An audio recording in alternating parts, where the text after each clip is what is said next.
Nice little banjo here. I do believe it's an 1880s Fairbanks Cole. These are not the original tuners, I don't think. All the other, original sort of this company only existed, Fairbanks and Cole, I've learned, only existed from about 1880 to 1890. So these are, if it's an F&C, it's all 1880s stuff. So one thing that indicates that is the peg head. That shape of the peg head is a typical of that company, that partnership, and also this that mechanism for bracing the heel against the hoop there, the heel joint there. That's actually just the set. That's just a tension shoe that they've inlaid in there then threaded a screw in there. It's the same as the shoes that are on here. So when you see a tension hook shoe used here to brace the neck, that's another indicator of Fairbanks and Cole. So this is a neat one. You might have noticed this is a smaller scale. It's actually a 24-inch scale, little 10-inch pot, but it sounds nice. It's a great little personal instrument. And it's, at first glance, it seems like it might be one of the more cheapo models, but it's really not. It's more of a mid-range one. One indicator of that is you see how it's got hex nuts in here as opposed to slotted screws. That's often an indicator of a higher end instrument. Another thing it has a solid ebony fingerboard. I'm pretty sure that fingerboard is true ebony. The heel cap, now that does not look like real ebony to me. I think that's a faux ebony. I do believe that's probably a very dark stained walnut. The neck is walnut, I'm pretty sure. The neck appears walnut to me. The other thing is the headpiece, the peg head overlay. That's not real ebony. It's too grainy, and if you look closely, it looks like a walnut grain. It's just very dark stained. So I think so that's sort of mid-range thing. It's not one of the fancier pieces that they made. Original tailpiece, very nice. This one has a serial number in it. I don't know if y'all can see it.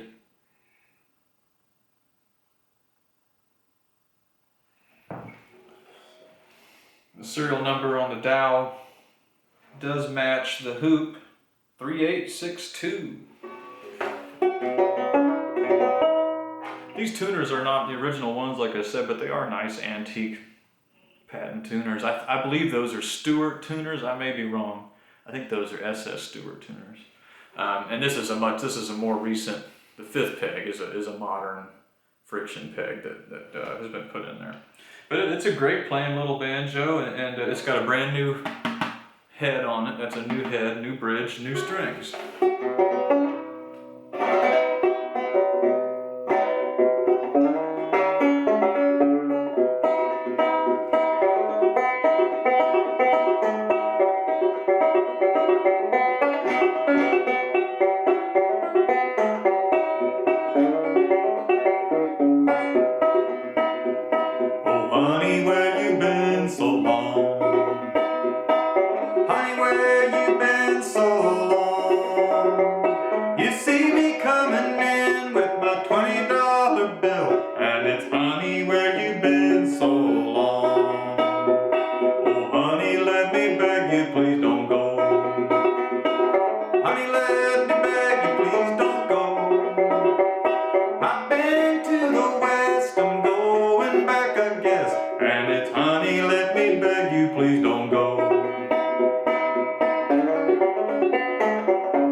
Banjo, little 24-inch scale, Fairbanks and Cole from the 1880s. Another thing I noticed about this, you'll see the straining hoop here, tension hoop. When I first saw that, you see how it has a bit of a red tint? I assumed that was because it was made of copper, but upon closer examination, it's not copper. It looks to me like that's either the remnants of some old red paint or red stain of some kind that was put on the straining hoop there. So that's different. And it just looks like the standard looks like standard German silver spun over hoop to me. Just a nice banjo. Nothing fancy about it, nothing spectacular, but it's a real good one. This would be great for this would be a wonderful beginner banjo if somebody was just starting out to play. This would be a really great instrument to learn on. Or if you're for your first antique instrument, if you've only played on modern instruments, this would be a great first antique. It's a pretty affordable piece.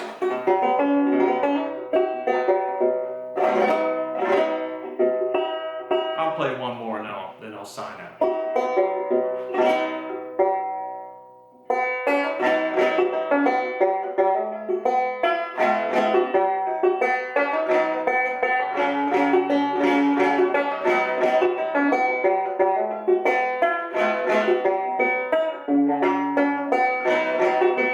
Dear Father, come home with me now. The clock in the steeple strikes 1. You said you was coming right home from the shop as soon as your day's work was done. The fire is gone out, the house is all dark. Mother is waiting for thee. But poor little Benny's so sick in her arms, no one to help her but me. Come home, come home, come home. Dear Father, come home.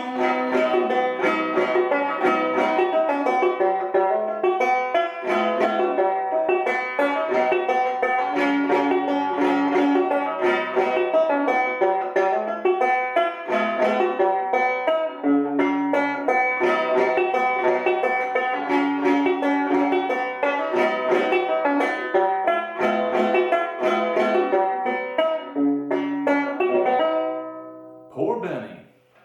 Okay, everybody, that's our 1880s short scale, 24-inch scale, Fairbanks Cole. Thanks for looking.